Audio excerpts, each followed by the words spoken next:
On se retrouve dans cette vidéo pour que je vous raconte le bad buzz dont j'ai été la cible il y a maintenant une dizaine de jours.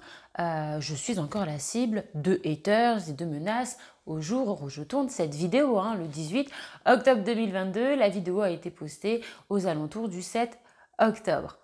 Donc il s'agit d'une vidéo qui est basée sur une trend, donc c'est-à-dire que plusieurs personnes ont fait cette vidéo avant moi et j'ai voulu simplement reprendre cette vidéo comme il est coutume de faire, notamment sur l'application TikTok. Donc je vous laisse regarder des extraits de 3 vidéos que j'ai pu voir, mais j'en ai vu plus d'une dizaine et ensuite je vous explique. Tu prends ça, tu colles sur ta main, voilà. Voilà. Il est où ton papier toilette? Va me chercher ton papier toilette. Regarde. On va voir, là, dit. La propreté, là, dit. Donne-moi le papier toilette. Voilà. Donne. Ouais, bah attends, tu vas en mettre partout. Voilà, donne encore le papier toilette. On va te montrer la propreté. Madame, elle a dit moi dégueulasse. Et quand tu fais caca, c'est comme ça? Oui, mais voilà quoi. Je vais te montrer la propreté. Voilà.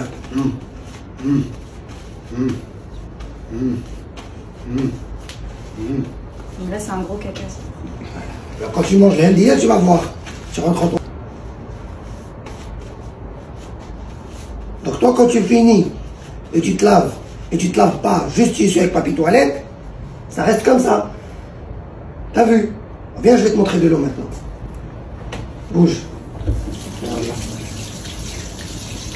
Voilà, maintenant tu te laves.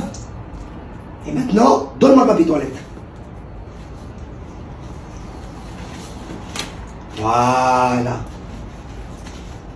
Alors maintenant, c'est quoi le plus propre? C'est l'eau ou ton papier toilette? Donc tiens, remets ça à sa place. Mon cœur, explique-moi pourquoi on ne peut pas utiliser le papier toilette à la maison. Regarde. Là, on imagine, c'est ton caca. Ok. On met ici. Ouais, je suis pas en très bonne santé si y a cette couleur-là. On s'en fout. C'est un gros caca. Là, c'est un caca. D'accord. Et là aussi, on imagine, c'est un autre caca. Ça, c'est des petites crottes coincées, ça. Là, c'est un caca. Tu vois? Oui. On va utiliser ta façon. Prends Je beaucoup de pique. papier, oui. Oui, je vais prendre beaucoup, ne t'inquiète pas. Là, c'est du picu. Oui. Je vais prendre le petit caca, pas le grand. Voilà. Là, on essuie. Essuie bien. Oui. C'est bien. Là, on essuie. T'as vu? Oui. Elle détache. Et là, on va utiliser la douchette. On va se laver avec de l'eau. Ok.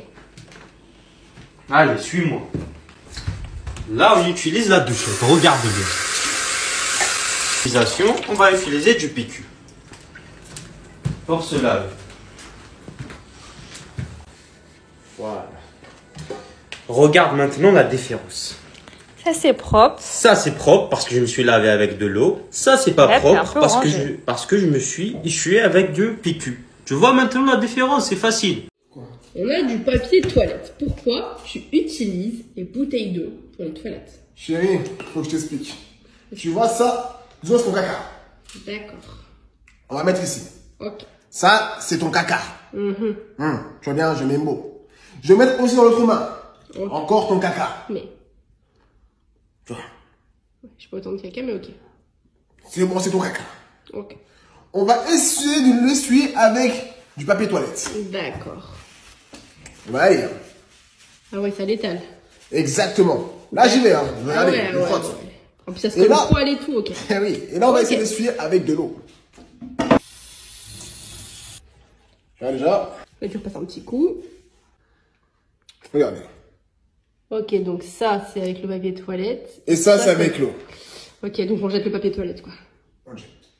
Donc dans ces vidéos, on voit bien qu'il y a écrit « Je montre à ma copine française comment les musulmans ont fait ». Des fois, c'était écrit dans les commentaires « Les occidentaux utilisent du papier toilette, c'est dégueulasse, heureusement qu'on est musulmans, etc. » J'avais vu les occidentaux, les européens, on a vu aussi ici les polonais, les français. Donc à chaque fois, c'était comparer nationalité à la religion et à la pratique musulmane.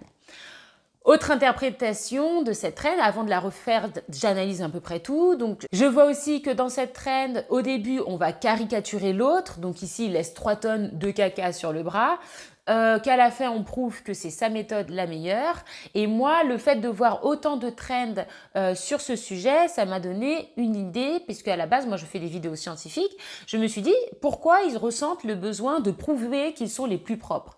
Ça m'a fait penser aux personnes hypocondriaques. Donc, je me suis dit, je vais refaire cette trend et à la fin, faire un message de prévention par rapport aux personnes hypocondriaques et expliquer quelle est la meilleure façon de se laver à la fin. Je me suis également dit, bon, je ne vois que des musulmans faire cette trend pour taquiner les Français ou les Occidentaux. Il est peut-être temps qu'il y ait un Français, un Occidental qui prennent leur défense, premièrement. Et puis je me suis dit, je vais aussi taquiner les musulmans. Donc en fait, moi, je m'attendais à ce que soit certaines personnes soient contentes d'apprendre des choses, parce qu'à la fin, je donne des notions scientifiques. Je m'attendais aussi à ce que les Français me disent, ah super, merci de pas avoir pris notre défense. Que les musulmans râlent et disent, mais non, on fait pas comme ça. Je le sais très bien, j'ai vu la trend, mais voilà. Et voilà, quelque chose de bon enfant avec un petit hashtag humour. Bref, je vous montre ma version. Les musulmans s'essuient les fesses aux toilettes avec de l'eau et je vais vous prouver de façon scientifique qu'ils se trompent. Vous avez tous vu ces vidéos où on est raillés, nous les Occidentaux, nous les Français, par plein de musulmans sur TikTok. Ils utilisent des papiers toilettes, c'est dégueulasse, c'est dégueulasse. Allez, je vais vous faire la même démonstration. Alors, on va commencer par eux. Regardez ce qu'ils nous font. On est bien d'accord qu'ils nous parlent de bouteilles d'eau, hein. Ok, alors, on va dire que ici, voilà, bah dis donc, hein, tu t'es bien lâché dans les toilettes. Tu mets de l'eau. Je suis désolée, les gars, hein, ça fonctionne pas. Hein. Ça, c'est dégueulasse et ça me donne pas envie. Alors, on est bien d'accord que sur les réseaux, ils ne parlent que de leur bouteille d'eau, hein. Mais imaginons qu'ils utilisent également du papier toilette. Je suis sincèrement désolée. C'est dégueulasse. En plus, avec l'eau, ça s'étale, c'est un carnage. Maintenant, la méthode des Français. Hop, regardez. Bon, tu prends du papier toilette. Malinx le lynx. Hop, tu essuies. Il n'y a presque plus rien. Alors, tu vas reprendre une deuxième fois, personnellement. Je fais jusqu'à ce que ça s'arrête. Bim! Oh! C'est bizarre! C'est étonnant. Non, mais on est vraiment en train de faire un tuto sur ça. Bref, sur le plan scientifique maintenant. Je vous rappelle que pour nettoyer efficacement, il faut 3 facteurs. Il faut la formation de micelles grâce à l'utilisation de savon, d'un détergent, l'utilisation de l'eau et une action mécanique, par exemple l'eau qui va venir. Mais pour nettoyer efficacement, il faut aussi le détergent. Je suis désolée que ce soit avec notre PQ qu'avec de l'eau, on n'utilise pas de détergent, on n'utilise pas de savon. Donc la bactérie est toujours présente. Ce n'est pas parce que tu ne la vois pas qu'elle n'est pas là. Deuxièmement, imaginons même que tu utilises de l'eau, du savon, que tu frottes bien à chaque fois. Trop se nettoyer, trop se laver tous les jours. Les gens qui se lavent par exemple toujours les mains, ils commencent à avoir des irritations au niveau des mains. Tu vas altérer ta flore commensale sur ta peau. C'est une flore bactérienne qui va protéger ta peau. Et c'est pareil pour le popotin. Trop se laver n'est pas bon pour la santé. Quand les musulmans ont vu cette vidéo, oh my god, islamophobie, j'appelle à la haine contre les musulmans, c'est parti super loin. Ah, tu ne sais pas qu'on frotte sous l'eau? Si, je sais, j'ai vu les vidéos des trends, c'est une caricature en fait, j'ai reproduit la caricature. Et j'avais beau m'expliquer par rapport à ça, déjà il y en a plein qui n'avaient pas vu de trend, alors j'ai quand même fait attention à faire apparaître un petit extrait, je me suis dit ils vont faire des recherches, que nenni. Ils ne comprenaient pas pourquoi je comparais une nationalité à une religion. Or, j'ai simplement repris les termes de la trend. Moi, j'ai pas vu plus loin. Et puis même, de toute façon, moi, ça m'a pas choqué puisque je me suis dit, en fait, on compare pas une nationalité à une religion. On est juste en train de comparer deux cultures, deux façons de faire différentes.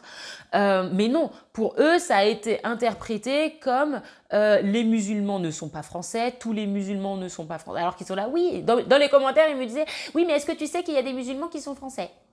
Oui, mais c'est pas le débat en fait, je rentre pas dans un débat politique.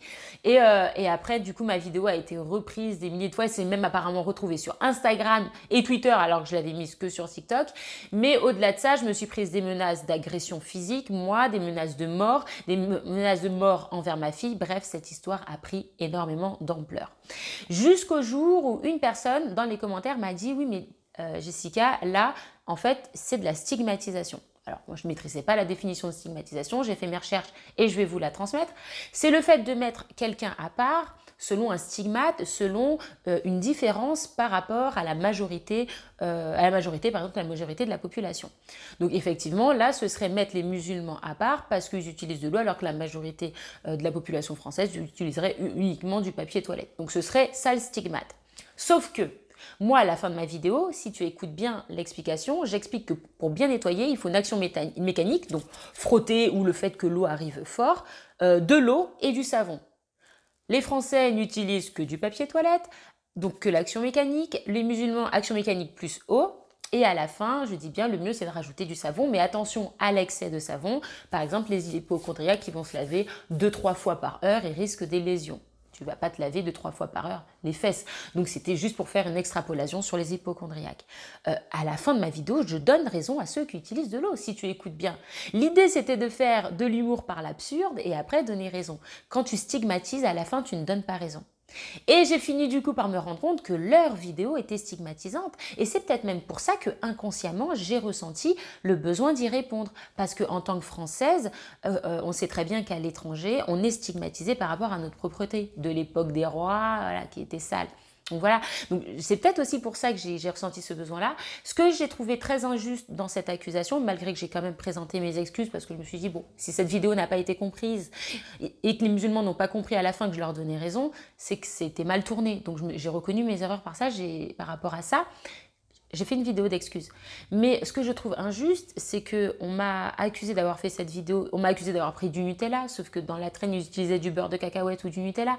On m'a accusé d'avoir dit français musulman, donc d'avoir opposé une nationalité à une religion, sauf que dans la traîne, ils le faisaient également. On m'a accusé de stigmatiser, sauf que la définition de la stigmatisation, à la fin, tu donnes pas raison à l'autre. Donc on voit bien que c'est de l'humour. Même les gendarmes, j'avais montré la vidéo, ils m'ont dit que c'était pas de la stigmatisation, mais par contre, que eux, ce qu'ils avaient fait, c'était de la stigmatisation, puisque à la fin, ils ne nous donnent pas raison. Il n'y a pas de message de paix à la fin. J'ai trouvé tout ça très injuste parce qu'on m'a accusé de tous les maux, alors que finalement, cette trend était très stigmatisante en elle-même. Moi, je trouve que j'ai eu quand même le mérite d'avoir reconnu à la fin que l'eau, c'était quand même mieux que ce que je faisais. On m'a accusé de tous les maux et je trouve que c'était quand même relativement à tort, surtout qu'il y avait le hashtag humour, surtout que j'ai bien dit que c'était une reprise de trend. Ceux qui ont fait la trend ne se sont jamais excusés d'avoir stigmatisé les Français. D'ailleurs, quand on allait dans leurs commentaires, les Français, des fois, ils se révoltaient un peu, mais toujours dans la bonne ambiance et bonne humeur. Et ça, j'ai trouvé assez injuste que ce soit deux salles, deux ambiances finalement, et deux poids, deux mesures surtout. Cette histoire m'a rappelé l'anecdote de Shera Kerianski. À l'époque, je vous mets la photo et l'année en dessous, où elle avait fait un blackface, mais là encore, elle a fait un blackface par méconnaissance. Moi, j'avais une méconnaissance que le peuple musulman souffrait de la stigmatisation et donc était très frileux à ce genre d'humour, même si je leur donnais raison à la fin. Mais elle avait fait un blackface pour la bonne cause aussi, et je suis noire, je suis bien placée pour le savoir que sa vidéo était noble. Elle voulait prouver que les noirs, les peaux noires avaient plus de mal en France à trouver du maquillage. Donc pour cela, elle s'est teinte en noir, elle voulait se maquiller et montrer que voilà, j'essaie de me maquiller avec la peau noire et c'est compliqué. Et elle a été accusée de blackface. Donc elle, sa réponse a été de faire une vidéo d'excuses et de supprimer sa vidéo. Moi, il a été hors de question de supprimer ma vidéo parce que, notamment la première cause, c'est parce que je ne suis pas islamophobe. On m'a accusée d'islamophobie. Je ne le suis pas. Ce n'est pas une vidéo stigmatisante. Ça peut y ressembler si on ne comprend pas bien le but de la vidéo, mais il y en a plein qui l'ont compris. J'ai trouvé, en fait, tout était injuste. À part mauvaise interprétation, ma vidéo n'est pas malsaine. Et je n'appelle pas à la haine. C'est ça l'islamophobie aussi, c'est un appel aussi à la haine. Donc maintenant, vous connaissez toute l'histoire. Moralité de l'histoire, c'est qu'à partir du moment où on va aborder des points qui sont stigmatisants. Stigmatisant, ça va être la politique. Par exemple, les extrêmes droites sont réputées pour être racistes. Par exemple, le poids, qui peut être aussi un point de stigmatisation, les cicatrices, les handicaps, la nationalité, l'ethnie, la religion, tout ça peuvent être des points de stigmatisation. Quand on va aborder ces points-là sur les réseaux sociaux, il va falloir y aller toujours avec des pincettes et être sûr et certain qu'il n'y ait pas de malentendu. Voilà la moralité de ma petite anecdote.